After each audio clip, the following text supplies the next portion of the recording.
geez, I feel at home when I'm deadlifting. It's just one of those things. There's just a natural affinity to a movement, and when that natural thing clicks, everything else clicks. So squats are feeling great right now, and that's because I'm estimating is because I'm getting after the glutes, right? But that means lots of hip hinging.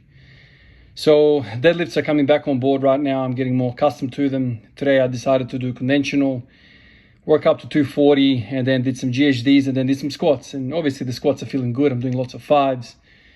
I don't do rep work when I don't feel good in squats. I feel good in squats.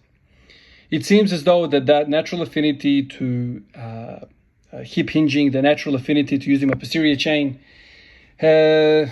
predisposes me to squatting really well when the hip hinging, that natural affinity to it, is going well. So if I train the hip hinge, everything else is going to go all right. So in a way, I'm thinking the way forward for me is just to focus on deadlifting. Get the deadlift up to 270, 280, 290, and watch the squat follow.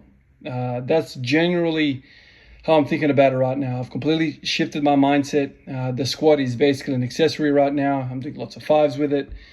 I'm going to try and push the deadlift. And with that, I don't want to have a weak stance in the deadlift. I want to be good at sumo, wide stance. I want to be good at narrow stance. I want to be doing a lot of that. And as I'm saying all of that now, I'm also thinking to myself, might as well throw in some block pulls and all sorts of other stuff. I don't care. I'll do it all. If it's a hip hinge, I'm all for it. Because with that training, the squat feels good, and then the squat is going really well. And when I do lots of volume in the squat, guess what happens? The deadlift improves. So the first domino to fall has to be the hip hinge. It has to be the deadlift training. When I say deadlift training, there's lots of different elements to it. The deadlift is not just a single muscle movement, lots of stuff. But when I think of the deadlift in my mind, I'm thinking about the hinge. What's involved in the hinge? Everything that extends the hip.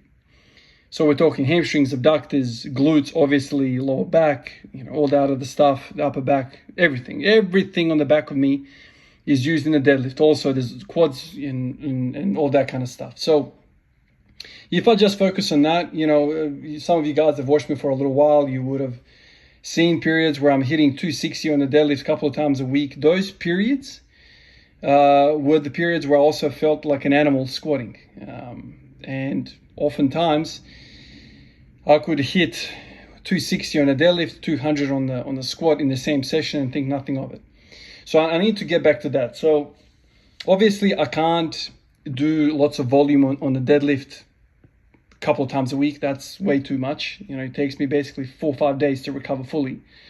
And it's not even the soreness, it's just a general readiness to go hard at the volume. However, working up to a heavy single for the day doesn't really tax me out that much. So I was thinking today, okay, maybe every other day I could probably do something for the posterior chain. So I even thought, okay, hit deadlift conventional one day.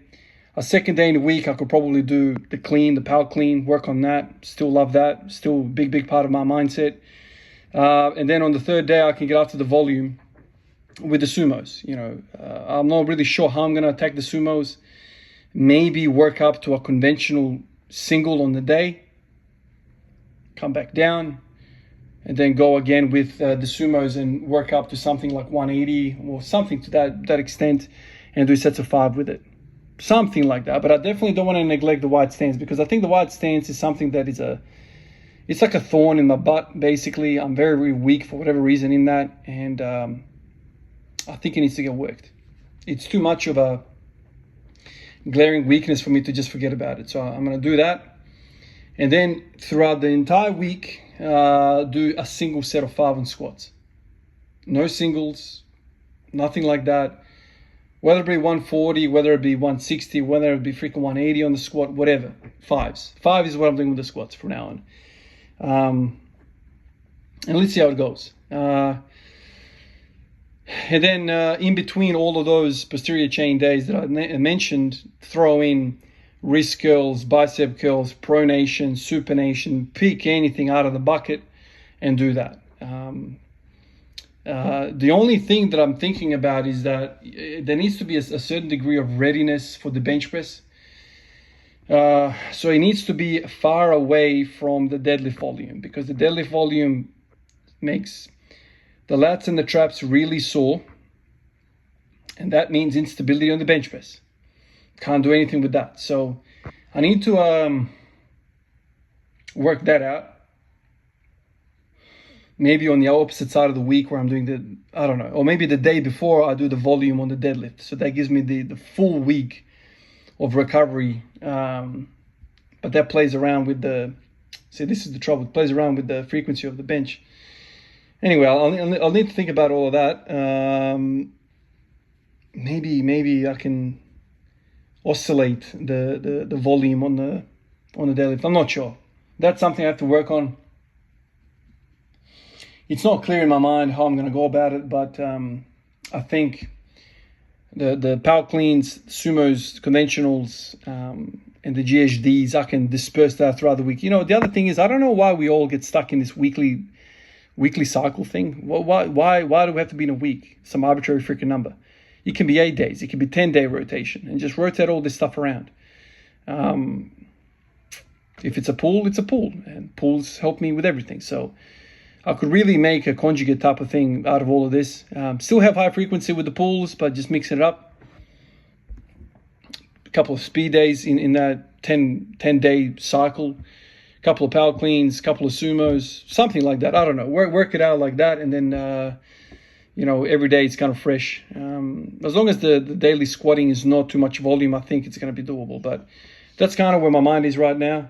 And it really kind of struck me today. It's like, man, I feel so freaking explosive and powerful. I feel I can jump, I can run. And that's that feeling of you're feeling strong, And the deadlift does that to me.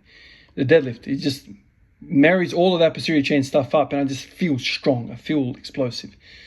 And when I start hitting 250, 260 at home on the deadlift, I reckon around that time we can start thinking about setting some PRs on the squat. But until I get there, I don't think it's even possible.